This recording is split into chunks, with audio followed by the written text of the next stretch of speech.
1 Petrus 2 ayat yang ke-9.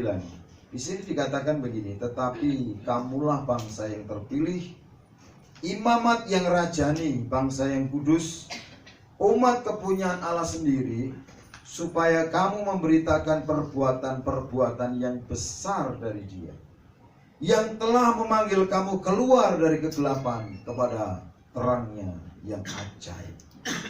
Tuhan punya tujuan dalam setiap hidup saudara, yaitu untuk memberitakan perbuatan-perbuatan besar dari Dia.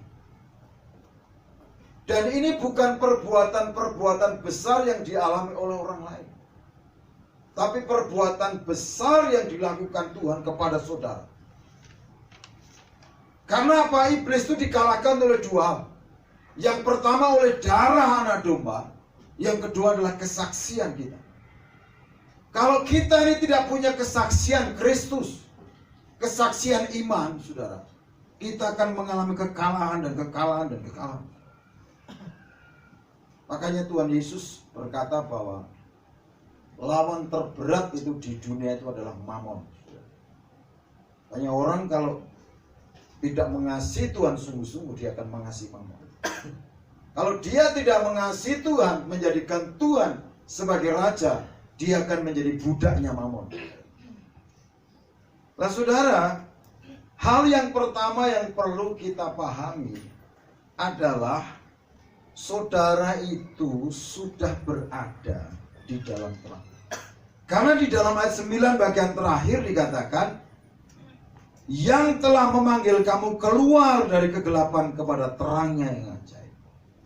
Kalau saudara ini berada dalam posisi gelap, saudara tidak pernah bisa menuntun orang lain ke dalam terang. Makanya hal yang harus saudara yakinkan yang pertama, saudara itu sudah berada di dalam terangnya.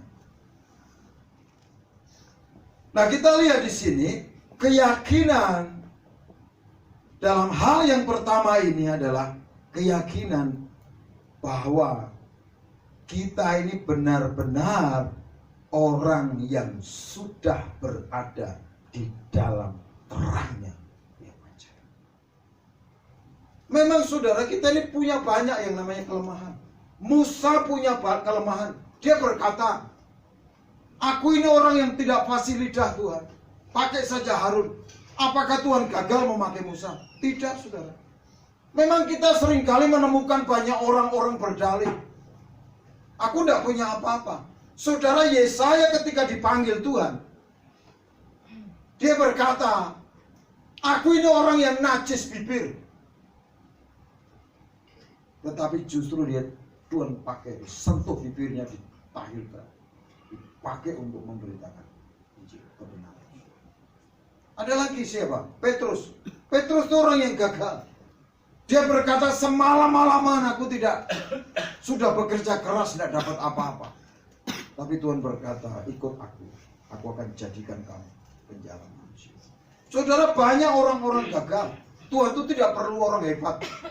Tuhan itu hanya perlu orang yang rendah hati, yang mau berkata, ya Tuhan, ini aku. Itu selalu. Kalau saudara berdoa, saudara ini akan sampai ke sana. Minimal, ya, mungkin saudara nggak bisa kayak ya orang-orang Israel yang mati di padang gurun. Mungkin saudara mati di padang gurun, tapi anak saudara akan sampai. Mungkin anak saudara nggak sampai, cucu saudara akan sampai. Begitu saudara. Jadi memang betul dari sekian banyak orang Israel, itu yang sampai di tanah perjanjian itu hanya Musa, hanya Yosua dan Kaleb. Yang lain itu generasi kedua, generasi ketiga. Tetapi orang yang menabur itu pasti menang. Makanya di mana hartamu berada, di situ. Kalau saudara hatinya ada di Tuhan, saudara akan apa? Melakukan sesuatu bagaimana menyelamatkan jiwa-jiwa. Kalau saudara, yang kedua ini adalah menjadi apa? Imam-imam dan raja-raja. Kalau saudara tidak pernah memiliki kesadaran akan posisi ini, saudara-saudara kan kehilangan banyak berkat dalam hidup saudara. Makanya di ayat yang ke-9 dikatakan, tetapi kamulah bangsa yang terpilih, imamat yang rajani. Kesadaran hal yang kedua yang perlu saudara sadari adalah posisi sebagai imamat yang rajani. Imam-imam dan raja-raja. Makanya tanggung jawab imam itu adalah melayani. Imam itu melayani Tuhan, berdoa sapa, melayani. Dengan doa kita melayani bangsa-bangsa. Dengan doa kita memperjuangkan bangsa-bangsa di hadapan Tuhan. Dengan doa kita memperjuangkan gereja di hadapan Tuhan. Karena imam ini melayani dan membawa korban setiap hari. Makanya apa yang perlu kita korbankan? Hal yang pertama adalah ujian dan penyerahan. Ucapan syukur, bibir yang memuliakan. Yang kedua adalah respon. Ketika saudara mengalami penderitaan itu, respon itu kan kayak dupa yang naik. Dan Alkitab mencatat, orang yang bersungut-sungut itu lebih banyak yang mati di padang gurun. Makanya jaga respon kita, karena respon itu naik. Itu yang namanya sebagai dupa di depan. Nah, mari saudara, kita ini imam, melayani. Bukan imam itu yang di gereja melayani, itu bukan. Semua orang percaya itu punya porsi ganda, namanya double porsi. Imam dan raja. Kita ini punya double porsi, saudara. Imam itu melayani. Imam itu membawa korban. Makanya jaga respon. Yang kedua itu raja, saudara. Raja itu memerintah. Kalau saudara memerintah diri sendiri saja nggak bisa, bagaimana memerintah setan? Ini memerintah, saudara. Saudara perlu melatih untuk memerintah, saudara. Karena raja itu juga harus berperang, saudara. Kalau berperang ini, saudara, menghadapi kemustahilan itu dihadapi, menghadapi masalah dihadapi, itu berperang. Jangan belum mulai berperang sudah menyerah kalah. Apa yang saudara takutkan itu hadapin, datangin. Apa yang saudara khawatirkan, hadapi. Saudara ingat Paulus berkata apa? Segala perkara dapat kutanggung di dalam Kristus yang memberi kekuatan. Apakah dia tidak pernah punya masalah? Dia mengalami kapal karam digigit ular dalam pelayanan. Bahkan mau dibunuh, diranjam batu berkali-kali. Tapi dia menghadapi. Gideon suruh ngumpulin orang, suruh 30.000 orang. Tuhan berkata terlalu banyak. Yang takut suruh pulang. Dan akhirnya Gideon berkata, yang takut pulang, 20.000 pulang. Tinggal berapa? 10.000. Tuhan ngomong masih terlalu banyak. Suruh minum. Akhirnya saudara yang benar 300. Yang 9.700. Kita ini raja, menerima urapan raja. Kapan kita menerima kuasa itu? Kisah Rasul 1:8 berkata apa? Kamu akan menerima kuasa kalau Roh Kudus turun atas kamu. Jadi orang percaya itu harus menerima kuasa. Kapan? Roh Kudus. Jadi Roh Kudus itu tandanya orang berbahasa roh. Tapi jangan hanya berhenti bahasa roh. Menghadapi kemustahilan, menghadapi persoalan, menghadapi tantangan itu, ketakutan apapun kemustahilan, dihadapi. Karena Tuhan memperlengkapi orang percaya dengan kuasa. Makanya sudah perlu melatih, kan? Di dalam Efesus pasal yang ke-6 itu dikatakan, yang pertama ayat itu ada berapa?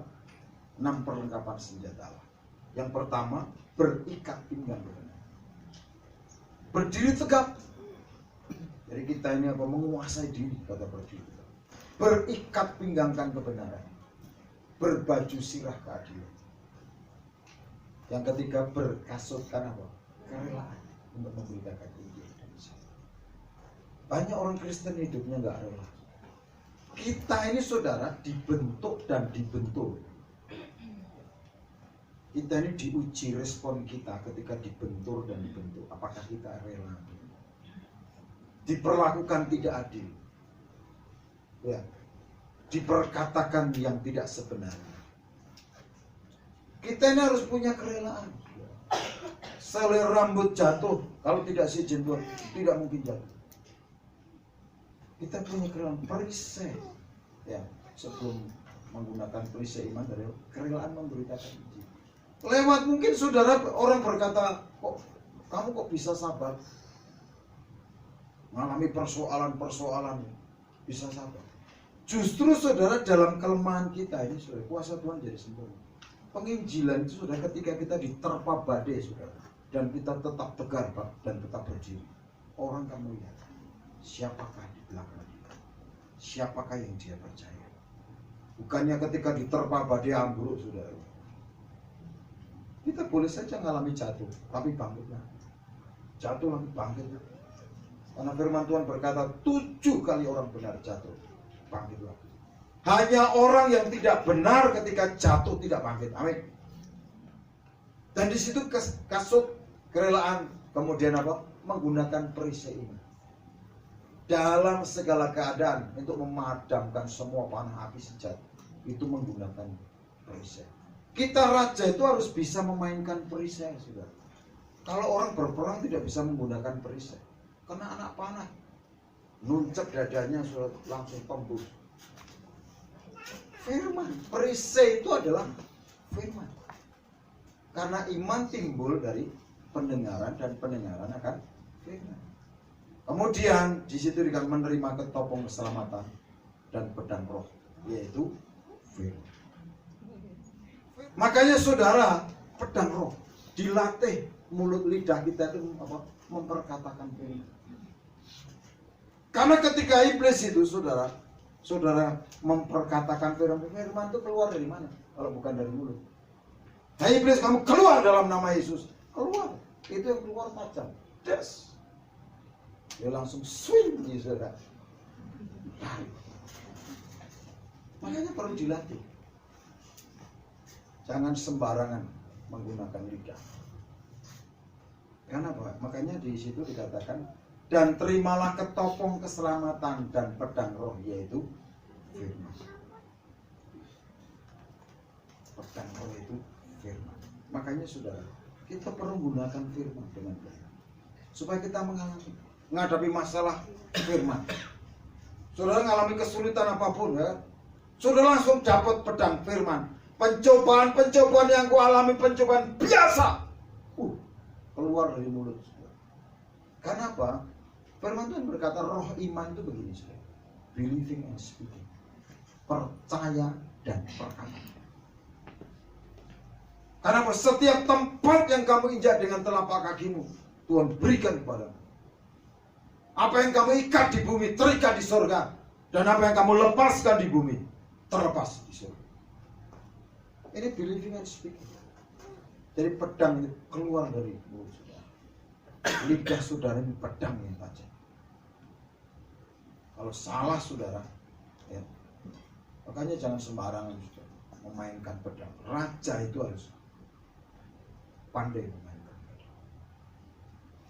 Jadi ketika mengalami situasi tidak baik, saudara diam diri.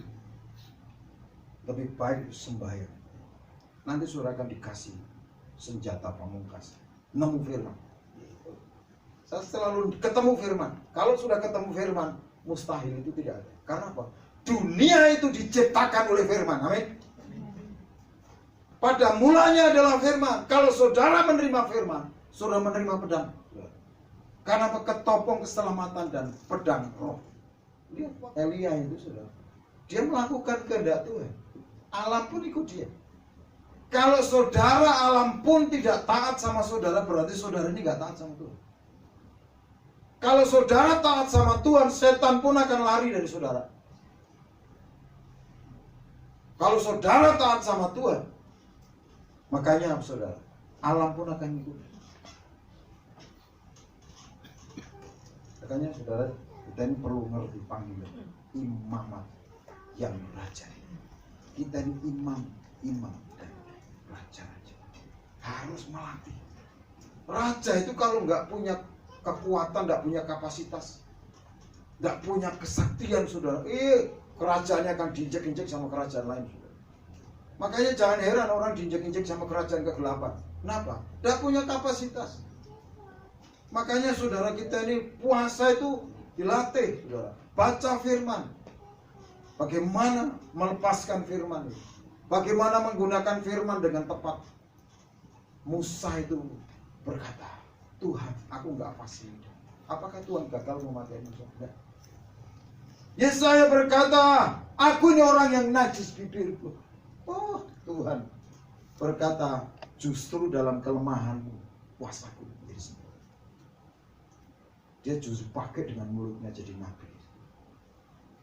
Sudah Paulus berkata, kalau Tuhan ambil, cabut kelemahanku. Enggak, justru dalam kelemahanku kuasamu menjadi sempurna. Saudara mungkin hari ini berkata, Tuhan, aku tidak punya kapasitas, tidak punya kekuatan. Aku punya banyak kelemahan. Tapi Tuhan berkata, dalam kelemahanmu lah kuasa menjadi sempurna. Karena kalau Tuhan menetapkan saya dan saudara, itu menjadi imamat yang raja. Dan kita berkata, ya Tuhan, aku mau. Tuhan akan pakai kita. Tuhan akan bentuk kita. Tuhan akan proses kita. Sampai kita akhirnya siap. Lewati proses. Setiap proses. Percaya Tuhan tidak pernah meninggalkan kita. Amin. Mari kita bangkit berdiri, kita berdoa.